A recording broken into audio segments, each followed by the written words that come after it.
अब तक दरिंदगी। राजधानी भोपाल में एक मासूम से प्राइवेट स्कूल में हुई दरिंदगी ने सारी हदें पार कर दी हैं। गुरु शिष्य के रिश्ते की मिसाल दी जाती है। उसी गुरु ने शिष्य के साथ हैवानियत की वारदात को स्कूल के कैंपस में ही अंजाम दिया। जब मामला खुला तो पेरेंट्स भी गुस्से में लाल हो गए। स्कूल के बाहर हंगामा शुरू हो गया। प्रदेश में कानून व्यवस्था को लेकर कांग्रेस सरकार पर हमलावर है। वहीं बीजेपी का कहना है कि इस तरह के मामलों में सरकार सख्त है, लेकिन कब तक सख्ती कहकर काम चलता रहेगा। एक्शन हो रहा है फिर भी हैवान बेखौफ कैसे हैं, ये बड़ा सवाल है।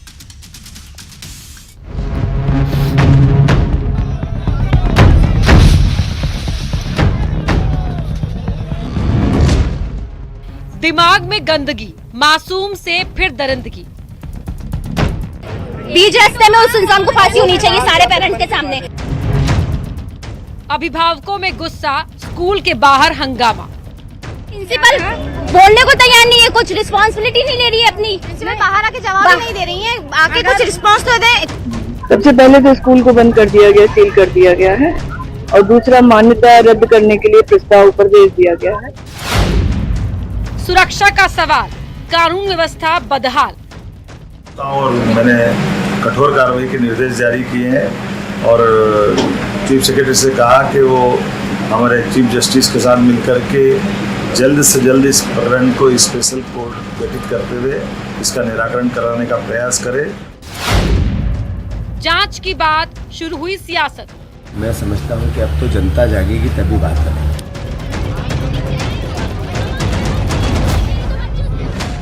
राजधानी भोपाल में एक निजी स्कूल में मासूम के साथ हुई हैवानियत ने एक बार फिर से लॉ एंड ऑर्डर पर सवाल खड़े कर दिए हैं। दरिंदगी के खिलाफ अभिभावकों ने स्कूल के बाहर जमकर हंगामा किया। कई संगठनों ने भी विरोध प्रदर्शन किया। घूम फिर कर सवाल आता है लॉ एंड ऑर्डर पर। क्या पुलिस का डर खत्म हो गया है? क्या स्कूल में प्रबंधन की जिम्मेदारी नहीं बनती?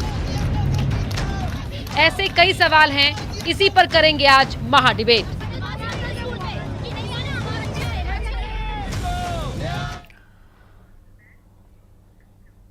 क्या हैवानियत करने वाले आरोपियों में पुलिस का डर खत्म हो गया है? क्या बदमाश बेखौफ हो गए हैं? क्योंकि स्कूल में हुई इस वारदात ने सुरक्षा इंतजामों और स्टाफ को ही सवालों के घेरे में खड़ा कर दिया है। महा डिबेट आज इसी पर करेंगे, लेकिन पहले वो सवाल देख लेते हैं जिन सवालों पर फोकस आज की ये महा डिबेट करने जा रही है। पहला सवाल रहेगा कि कानून तो सख्त है, लेकिन बदमाश क्यों बेखौफ है? अगला सवाल रहेगा महिला सुरक्षा को लेकर तमाम दावे हर ओर से किए जाते हैं, लेकिन दावे हकीकत में कब बदलेंगे? हकीकत में उन दावों का असर कब नजर आएगा? और तीसरा और महत्वपूर्ण सवाल ये रहेगा कि हर तरफ तो शैतान बैठा हुआ है। घर में इस तरह की वारदात हो रही है, स्कूल में हो रही है, वर्क प्लेस पर हो रही है, तो फिर शैतान को पहचाने कैसे? इस पर भी हम बात करने की कोशिश करेंगे। खास मेहमान मेरे साथ जुड़ चुके हैं, उनका परिचय मैं आपसे अब करवा देती हूं। बीजेपी के स्पोक्स पर्सन हैं पंकज चतुर्वेदी जी, डॉक्टर सत्यप्रकाश शर्मा जी हैं, वरिष्ठ पत्रकार हैं, शैलेंद्र पटेल जी हैं, कांग्रेस के पूर्व विधायक हैं, पन्ना गुप्ता जी जुड़ रहे हैं, अध्यक्ष हैं बाल कल्याण समिति के। पन्ना गुप्ता जी, मैं आपसे ही शुरुआत कर रही हूं। हर हफ्ते में एक दिन ऐसा होता है जब हमें इस तरह के विषयों पर डिबेट करनी पड़ती है। दावों और हकीकत के बीच की खाई कब तक पट पाएगी? क्या आपकी समिति को लगता है कि ये कहां चूक हो रही है हमसे? देखिए, मानव स्वभाव को पढ़ना एक अपने आप में बहुत बड़ा चैलेंज है। हम शुरू करें तो अपने परिवार से, अपने आसपास ही ऐसे लोग मिल जाते हैं जो हमारे बच्चों का जीवन नर्क बनाने पे तुले हुए हैं। समय समय पे हमारी समिति में ऐसे केस आते हैं, हम उनकी काउंसलिंग करते हैं, बच्चों से सुनते हैं, तो बड़े दर्दनाक किस्से बताते हैं बच्चे। और जब सुनते हैं तो हम खुद ही अपने आप में शर्मिंदा होते हैं कि क्या हम भी इस समाज का हिस्सा हैं। ऐसे समाज में हम भी रहते हैं जहां ऐसे घृणित कार्य करने वाले लोग हमारे बीच के ही लोग होते हैं। पता नहीं क्या उनकी मानसिकता होती है, क्या उनका अपना परिवार नहीं होता है, क्या उनके अपने बच्चे नहीं होते हैं, क्या उन्होंने बचपन देखा नहीं है, क्या उन्होंने बचपन महसूस नहीं किया है। बड़ा दर्द का विषय है कि किसी बच्चे से उसका बचपन छीनना और इस तरह से कृत्य करना उसके। ऐसी चीज रख लो शोभना जी, हम डिबेट में बैठे हैं कि जो खराब पानी भर जाए तो खराब ना हो, बस इतनी हैसियत। जी ठीक है पन्ना गुप्ता जी, लौटूंगी मैं समाज आपके में पास। ऐसे जी ठीक है पंकज जी, हर हफ्ते में एक दिन ऐसा होता है जहां हमें ऐसे विषयों पर बात करनी होती है। जाहिर तौर पर किसी को भी अच्छा नहीं लगता कि हम इस तरह के विषयों पर चर्चा करें, लेकिन कमी तो कहीं ना कहीं हो रही है ना सर, तभी तो वारदातें लगातार सामने आ रही हैं। और डर क्यों नहीं हो रहा है ऐसे लोगों पर? उस प्रकार का नहीं। आपने एक तीसरा बिंदु आपके सवाल का था कि घर में बैठे शैतान को कैसे पहचानेंगे, और वो बड़ी चुनौती है। यदि स्कूल में जहां क्लोज सर्किट कैमरा लगा हुआ है, जहां मेजरली फीमेल स्टाफ यानी महिला अध्यापक गण है, वहां यदि कोई 3 साल की बच्ची को कोई आईटी का कंप्यूटर का एक्सपर्ट टीचर, जिसका नाम इस आरोप में कासिम बताया, वो बाथरूम में लेकर जाए और दरिंदगी का कृत्य करे, तो आप बताइए कि इसके लिए मतलब कि कौन सा उपाय किया जाए। मैं तो खुद इस पे तब से जब से घटनाक्रम कल से सामने आया, मैं अपने व्यक्तिगत तौर पर चिंतन कर रहा हूँ कि ऐसी मतलब कौन सी ये पैशाचिक मानसिकता है कि 3 वर्ष की अबोध बच्ची, मतलब जो इस धरा पर अभी आई है बच्ची, 3 वर्ष की जिसकी आयु है, जिसको अभी ढंग से ज्ञान नहीं किसी विषय का, यदि उसके साथ कोई व्यक्ति जिसको अंकल कहकर बुलाती हो, जो उसके लिए विश्वसनीय हो, जिसकी वो उसके साये में वो अपने आप को सुरक्षित महसूस करती हो, यदि वो जिस बच्ची को गोद में लेकर जाए, उसको वॉशरूम में लेकर जाए और ये दुष्कर्म का हैवानियत भरा कृत्य करे, तो इसकी तो ये मानसिकता पर जरूर काम होना चाहिए। और जो पन्ना गुप्ता जी ने कहा कि मूल विषय सिर्फ यही है कि जिस प्रकार का सामाजिक पतन हुआ उसके बहुत सारे कारण हैं। सरकार निश्चित तौर पर उसमें जो सरकार को काम कर रही, सरकार काम कर रही, मैं सरकार के दायित्व से इनकार नहीं कर रहा, लेकिन मेरा आग्रह इतना सा है अपर्णा जी की ये विषय जिसमें 3 साल की बच्ची के साथ कोई उसके स्कूल का मेल टीचर, और ऐसे तो इस समाज में इस प्रकार की मानसिक गंदगी आ रही है अपर्णा जी, उस पर बहुत चिंतन बड़ी बात तो यही है ना कि स्कूल कैंपस के अंदर बच्चा अभी गया है, 3 साल की बच्चे, तो जाहिर तौर पर 2-3 महीने पहले ही उसने स्कूल जाना शुरू किया होगा, और वहां ठीक है फीमेल टीचर्स हैं, फीमेल स्टाफ है, लेकिन कोई ना कोई मेल स्टाफ तो होगा ही। और वहां पर अगर वो मेल स्टाफ वो हिम्मत कर सकता है कि एक मासूम बच्ची को वो वॉशरूम एक सेपरेट सिक्योरिटी जगह पर ले जाए, इसका मतलब डर नहीं है ना उसे पकड़े जाने का। स्कूल के स्तर पर भी ये बहुत बड़ी लापरवाही है कि कैसे वो एक मेल स्टाफ एक बच्ची को ले जा रहा है और किसी ने देखा नहीं, किसी ने रोका नहीं, किसी ने टोका नहीं। ये भी एक बड़ी बात यहां पर उठती है। अब मैं आपके पास आ रही शैलेंद्र जी, क्योंकि लॉ एंड ऑर्डर को लेकर कांग्रेस लगातार सरकार पर अटैकिंग है, लेकिन इस तरह की जो वारदातें हो रही हैं हमारे आसपास, वो लॉ एंड ऑर्डर का मसला है, मनोविकार का मसला है, डर क्यों नहीं है अपराधियों में, ये तो खैर सवाल है ही। कोई कांग्रेस और बीजेपी की बात नहीं है, पक्ष और विपक्ष की बात नहीं है, मध्य प्रदेश की बात है। और निश्चित रूप से इसमें आंकड़े की भी बात नहीं, हम सब करेंगे तो कहीं ना कहीं विषय में राजनीतिकरण होगा, सरकार और विपक्ष की बात आ जाएगी, क्योंकि हम समाज में रहते हैं और पार्टियां और सब चीजें बहुत बाद में आई है। सबसे बड़ी बात है कि जो मानसिकता जो हो गई, दूषित मानसिकता, ये क्यों हो रही है, और जब तक इसके ऊपर सरकार काम नहीं करेगी, क्योंकि जिम्मेदारी कहीं ना कहीं समाज ने सरकार को दे रखी है, तो सिर्फ क्राइम की हम बात करेंगे, रेट घट रहा है, बढ़ रहा है, मध्य प्रदेश का स्थान ये है, दूसरा है, तीसरा है, ये आज विषय नहीं है। लेकिन अगर हमारे प्रदेश के लोगों की मानसिकता दूषित हो रही है, तो हम ऐसा वातावरण क्यों नहीं बना पा रहे हैं? हम कहाँ पर कमी रख रहे हैं, कहाँ पे हमारा शिक्षा का स्तर नहीं सुधार पा रहे हैं, या कहाँ हम लोगों को उस तरह का माहौल नहीं दे पा रहे हैं? हमें इसके लिए क्या करना चाहिए? क्योंकि अगर 3 साल की बच्ची, वो तो एक गुड़िया है, एक मतलब खिलौना हम कहेंगे, 3 साल की बच्ची क्या कहेंगे उसके बारे में, क्या वो समझेगी? और जो संसार में अगर इस तरह की चीज के बचपन में हो जाएगा, उसका जीवन तो नर्क हो गया।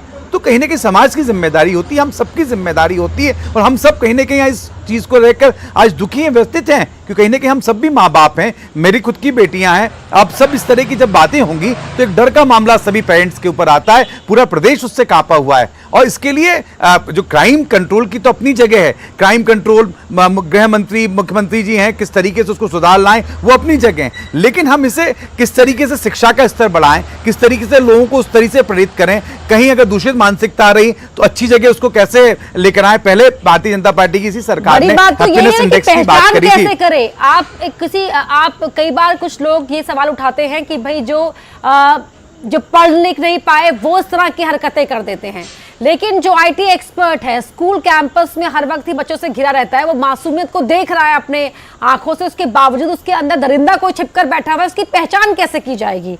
डॉक्टर शर्मा, मैं आपके पास आ रही हूँ। एक और तफसीर की तरफ मैं यहाँ पर ध्यान लाना चाहूंगी सभी का। जो आज भोपाल में इस खबर के बाद जो स्कूल के बाहर तोड़फोड़ की तस्वीरें आई, हंगामा हुआ, पेरेंट्स का गुस्सा अपनी तरफ था, लेकिन हिंदू संगठन वहां पर इकट्ठा हो गए क्योंकि आरोपी का नाम कासिम रेहान है। न्यायगत प्रक्रिया में जो सजा मिलेगी वो तो मिलेगी ही, लेकिन हिंदू संगठनों की अपनी एक मांग। मेरा सवाल यह है कि अगर आरोपी का नाम कासिम रेहान नहीं कुछ और होता तो भी क्या उतना ही आक्रोश उन संगठनों का देखने को मिलता? और हम इसमें संगठनबाजी क्यों करते हैं? जिसने गलत किया वो तो गलत किया ही ना। उसने कासिम था तो हिंदू संगठन इकट्ठा हो गए, कमल होगा तो मुस्लिम संगठन इकट्ठा हो जाएंगे। क्या ये होता है? इसी वजह से जो आपराधिक मानसिकता के लोग होते हैं वो पनपते रहते हैं।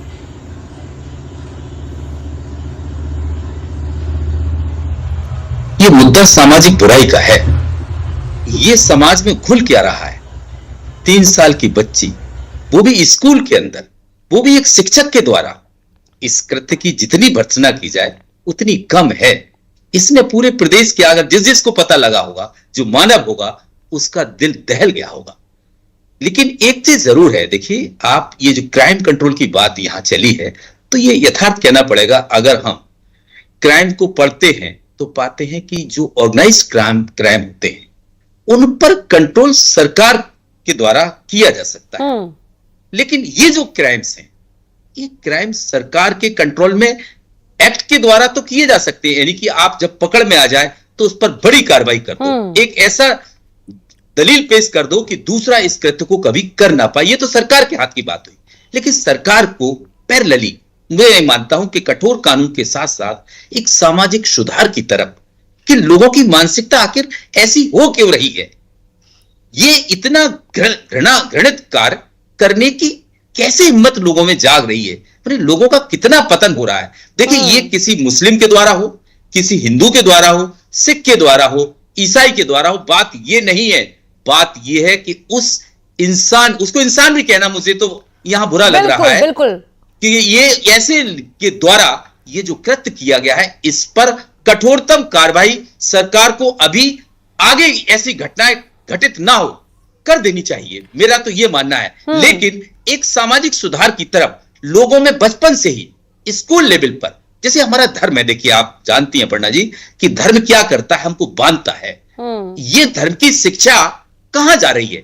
ये नैतिक शिक्षा उन लोगों को क्यों नहीं दी जो शिक्षक है ना? और 5 साल तक तो बच्चा भगवान का रूप माना जाता है, और 3 साल की मासूम अबोध बच्ची, उसके साथ इस तरह की हैवानियत, सही आपने कहा कि इंसान कहलाने के लायक नहीं है वो शख्स। और कहीं मैं पढ़ रही थी आज इस पूरी खबर के बारे में, तो ये भी मालूम पड़ा था कि वो शख्स कुछ साल पहले एक रेप के मामले में प्रोटेस्ट करता हुआ उसने अपनी फोटो भी लगाई थी सोशल मीडिया प्लेटफॉर्म पर। सोचिए, एक तरफ आप विरोध कर रहे हैं और दूसरी तरफ आप इस तरह के कृत्य को लेकर प्लान कर रहे होंगे, सोच रहे होंगे। ये तो कहीं ना कहीं हुआ है, मानसिक और नैतिक पतन तो हुआ। ये पन्ना गुप्ता जी, और चूक कहां पर हो रही है? क्यों नहीं हम डर कायम कर पा रहे हैं? क्या लगता है कि हमें और क्या करने की आवश्यकता है?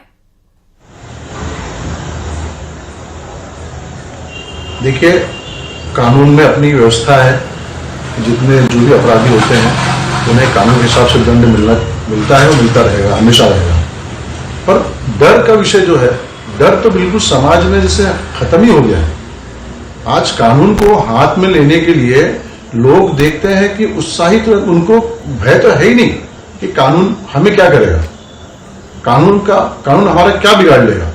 जिसके दिमाग में ऐसी मानसिकता आएगी तो वही व्यक्ति ऐसा क्राइम कर सकता है कि जो कानून को सर्वोपरि नहीं मानता है, उसको अपने पैरों के नीचे रख के एक ऐसे काम करते हैं। तो कानून का डर जब तक अच्छे से नहीं होगा तब तक ऐसी घटनाएं घटती रहेंगी। और हमारे समाज में, हमारे आसपास लोग को ही इन सब चीजों को देखना होगा। और जहां तक हो, हर नागरिक की, सबकी जिम्मेदारी बनती है कि यदि हमारे आसपास ऐसा कोई मासूम है जिसके साथ ऐसी घटना हो रही है, अंदेशा भी होता है, तो हम उसे तुरंत संज्ञान में लेके और कानून व्यवस्था के रूप में पुलिस को आग्रह करें, स्कूल है, कॉलेज है, कोई भी जो अथॉरिटी में है वहां पर, वो भी उसके भी रवैये को लेकर सवाल तो यहां पर उठते ही हैं पंकज जी, क्योंकि पहली कोशिश होती है इस तरह के मामलों को रफा दफा करने की, ढक देने की।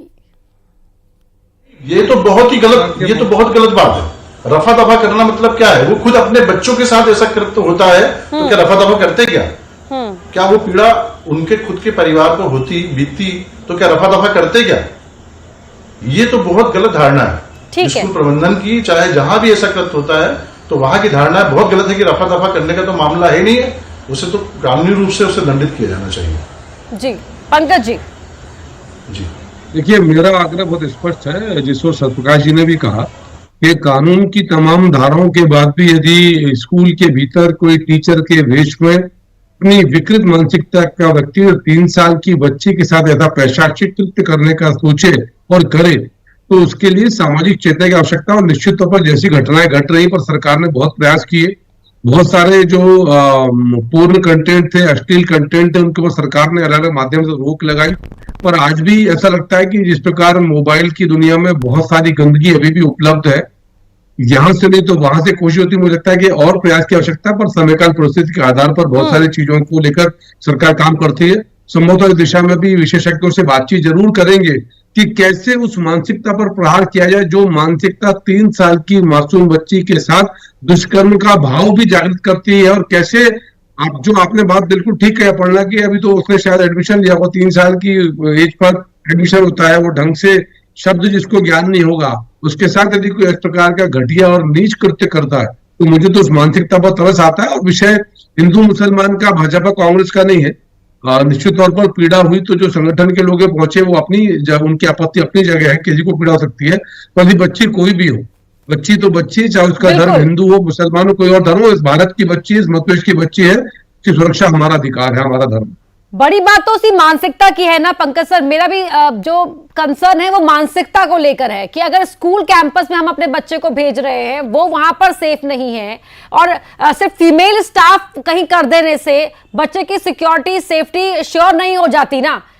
ऐसे में तो आप बच्चे को एक दूसरी दुनिया से काट कर रख रहे हैं। हम अगर बच्चे को पिंजरे में रखकर सुरक्षित नहीं रख सकते, हमें माहौल सुरक्षित देना होगा। अपर्णा जी, हमारे यहाँ तो क्या गुरु का दर्जा भी, गुरु पुण्य क्या कहते हैं, गुरु गोविंद दो खड़े काके लागू पाए, मतलब गुरु भगवान से बड़ी महिमा गुरु की बताइए। बिल्कुल। और आज भी भारतीय संस्कार हो, किसी धर्म का बच्चा हो, यदि उसको जो पढ़ाता है, टीचर होता है, वो जो उसको जो पढ़ाता है वो उसको अपने माता पिता के तुल्य मानता है। यदि ऐसा व्यक्ति जो भगवान के से भी अधिक दर्जा रखता हो, जो माता पिता के तुल्य हो, और यदि वो 3 साल की बच्ची के साथ इतनी क्लोज सर्किट कैमरा होने के बाद, नियम कायदे कानून होने के बाद, ये जानने के बाद कि पकड़ा जाएगा तो क्या दंड उसको मिलना है, और फिर भी वो इतना घटिया कृत्य करे, तो उस मानसिकता पर प्रहार करने की आवश्यकता है। निश्चित तौर पे इस पर चिंतन मंथन होगा, समाज के स्तर पर व्यापक आवश्यकता है। जो एकल परिवार है, बहुत सारी चीजें अपर्णा जी, उनको राजनीति के चश्मे से अलग कर देखना पड़ेगा। नहीं, पॉलिटिकल चश्मे से तो देखने की आवश्यकता ही नहीं है, क्योंकि बच्चा तो हर सभी का होता है, बच्चा समाज का है और भारत की बेटी है वो, जाहिर तौर पर।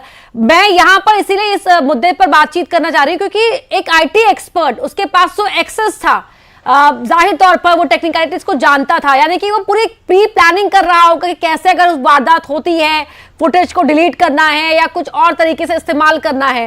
ये सिलसिला अगर सामने नहीं आता तो पता नहीं कहां तक चलता। शैलेंद्र जी, देखिए, बात ये कि मामला सामने आया है और इस तरह के कई मामले आते हैं, कुछ संज्ञान में आकर उनके ऊपर रिपोर्ट नहीं होती, कई मामलों में नहीं भी हो पाती। कई बार पेरेंट्स भी बचते हैं कि हमारी बदनामी होगी, बच्ची का भविष्य क्या होगा, उसका आगे का जीवन क्या जाएगा, समाज किस तरीके से देखेगा, ये भी कई बार पेरेंट्स के मन में आता। वो तो मैं उन पेरेंट्स की भी तारीफ करूंगा कि उन्होंने इनिशिएटिव लेकर उस जो एक उनकी बच्ची के साथ वो आगे नहीं बढ़े और उसके बाद उन्हें थाने में उस जाके रिपोर्ट लगाई। नहीं तो कई बार पढ़ना जी, बहुत से लोग बताते ही नहीं क्योंकि उन्हें सामाजिक डर लगता है कि समाज क्या कहेगा, बच्ची का भविष्य क्या होगा। लेकिन विषय ये है, हम इतनी गंभीरता से इस विषय पे बात कर रहे हैं, हम कैसे मानसिकता लोगों की सुधार लेकर आए, ये भी हम सबकी जिम्मेदारी है। सरकार उसमें इंपॉर्टेंट रोल प्ले करती है। जैसा कि अभी पंकज जी ने कहा कि जो मोबाइल है, बहुत सारी दूषित चीजें आती, हमारा डाइवर्शन क्यों हो रहा है, हम अच्छे मार्ग पे चलने की जगह इस तरह की विकृत मानसिकता क्यों हमारी बढ़ती जा रही है, प्रदेश की क्यों बढ़ती जा रही है, जो क्राइम में हमारा इस तरह का मामला आ रहा। मेरा एक छोटा सा निवेदन है, हमें पहले सच स्वीकारना होगा। अगर क्राइम रेट बढ़ रहा है, अगर महिलाओं के खिलाफ या बच्चियों के खिलाफ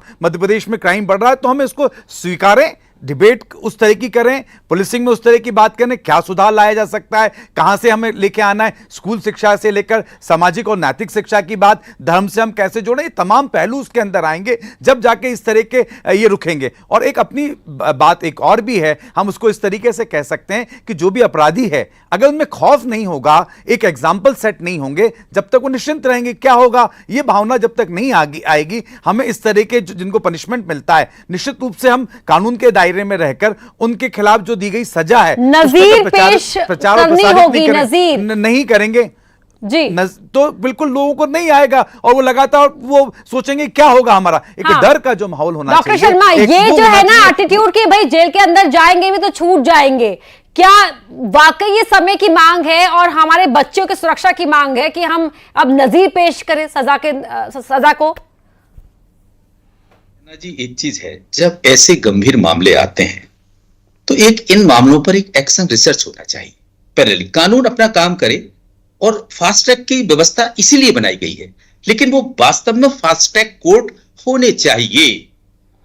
लेकिन अगर एक्शन रिसर्च के बाद हम आगे की इस चीज को कंट्रोल करने के लिए सरकार के पास एक बड़ा मौका होता है कि अगर एक्शन रिसर्च में जो चीज आई है उसके बाद अगर हम क्या इनिशिएटिव ले जिससे कि नजीर बन जाए कि लोग देखिए कानून से भय तो होता है, जब किसी मामले में कानून बनता है तो उसका उस पर्टिकुलर उस क्राइम का रेट घटता है।